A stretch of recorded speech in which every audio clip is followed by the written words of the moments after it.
Nimaydi degan paytda gapir joydan chiqsin. Achib qolgan sut. Tushundingizlar gapni?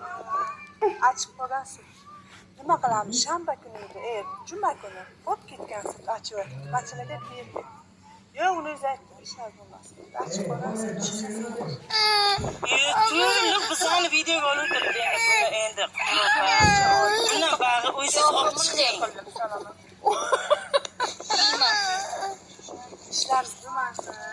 Onu oldu nima oldu. Yana qayerga boradi? Mana berishim bir qo'shni oxir edi bor. Nimadan? Ish qilib Qumropa endi bo'ldi. Men bunlar ishni qila olmayman. Men savsam bo'ldim. Shu bo'lmasin deyapman. Bu abetga bolalar chaqirib olib ketdi shu pamoyda. Bir pamoy uchun hozir rayonga boradi bu videoyimiz. Achigan sut kerak. Mayli, men Nilufar ishim bor edi.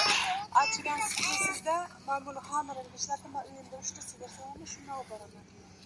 Mayli? Ama boshqa Shuni biz ham bo'lmaydi.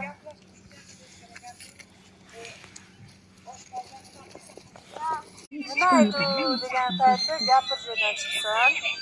Achib qolgan sut. Tushundingizlar gapni? Achib qolgan sut. Nima qilamiz? Shanba kuni edi, juma kuni. Bo'p ketgan sut achib. Bachchalarga berdik. Yo'q, uni aytdim, ishlar bo'lmas. Achib qolgan sut. YouTube bizani videoga olib turibdi buni endi.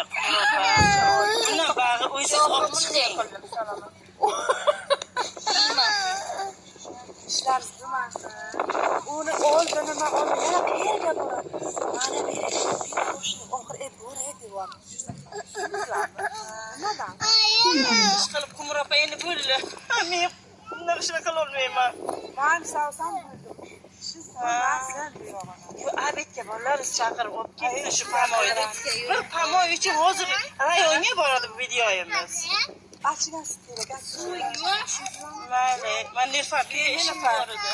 Achigan sut sizda men buni xamirini ishlatib, men uyimda 3 ta sigir so'raman, shuni olib boraman. Mayli? Ama boshqa Shuni biz ham bo'lmaydi.